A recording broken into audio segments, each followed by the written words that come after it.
think I first got interested in drones well before they even existed. When I was a kid, my parents got me a one-time use rocket that you would light a fuse and it would shoot up like 200 feet in the air.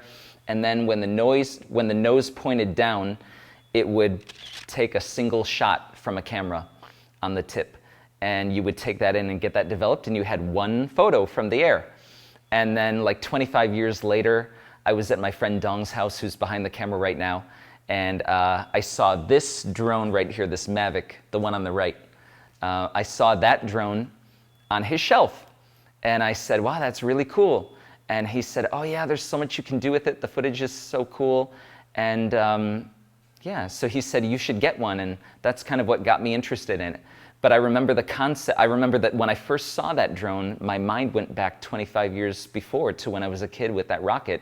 And the concept never left my mind, so it's just, yeah, I've liked drones without knowing it ever since I was a boy. So when I first got my drone, a friend of mine who's a pastor at a local church gave me the opportunity to shoot some drone footage of their church that they told me would be in a commercial. I don't know if they used it for the commercial, but it doesn't matter. It was cool to have the gig. And then the second thing that I did with my drone was right after that church thing. It was with my friend Mike and I. We had the opportunity to film for real estate purposes a $4.5 million mansion. And that was super cool. We filmed it, the exterior and the interior, all with drones. And it was just a really cool experience to have. Another thing I was involved with drones was the drone light show that Bella Wings Aviation put on. That was a real privilege to be involved with that. And other than that, just mainly hiking and taking it to the beach and hobby stuff like that.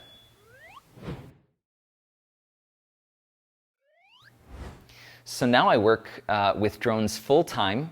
I work at two local companies, local Guam-based companies. One is called KLARA M, and it's a local marketing agency.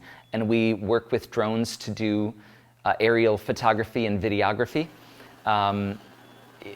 We've done so many projects with drones with KLARA M.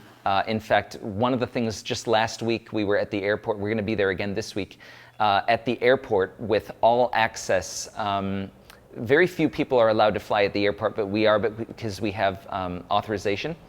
But yeah, it's just super cool to be literally standing on the airport runway and flying a drone at the airport, like where no one else is allowed to fly. It's just super cool. But yeah, we do marketing and all kinds of stuff at KLARA M, including with drones. And then the second company that I work with, local Guam-based company, is a drone service provider called EcoFly. And at EcoFly, we offer a lot of services. We do orthomosaics, which is basically like Google Maps, but a lot higher resolution, a lot higher quality, and more accurate. Another thing we do with drones at EcoFly is aerial magnetometry, which is basically like metal detecting, but you're metal detecting not manually, but with a drone that's flying at only 3 feet high. So that's pretty cool too. But I think the coolest thing that I love the most is LiDAR.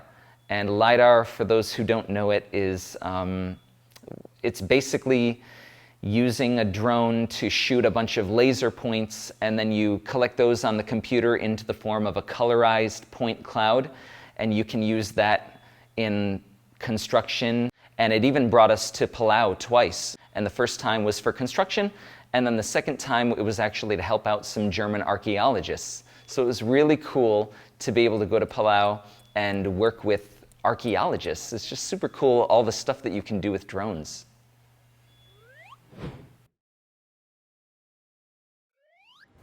I definitely think that people should get their Part 107 pretty much the moment that they get their drone. Because let's say that someone comes to you and says, hey, you have a drone, can you do this, this thing for me, and I'll pay you, can you take photos of me and my family or whatever? And legally, you're not allowed to do that unless you have your Part 107. So why not be ready at the moment that you get your drone for business if it comes your way? In fact, that's the exact same advice that Dong, my friend, gave me, and it worked out for me, and it may very well work out for you. And even if you don't get any business that comes your way, there's another reason why you should definitely get your Part 107, and that is, technically speaking, with your Part 107, you become a pilot. So, bragging rights. It's important.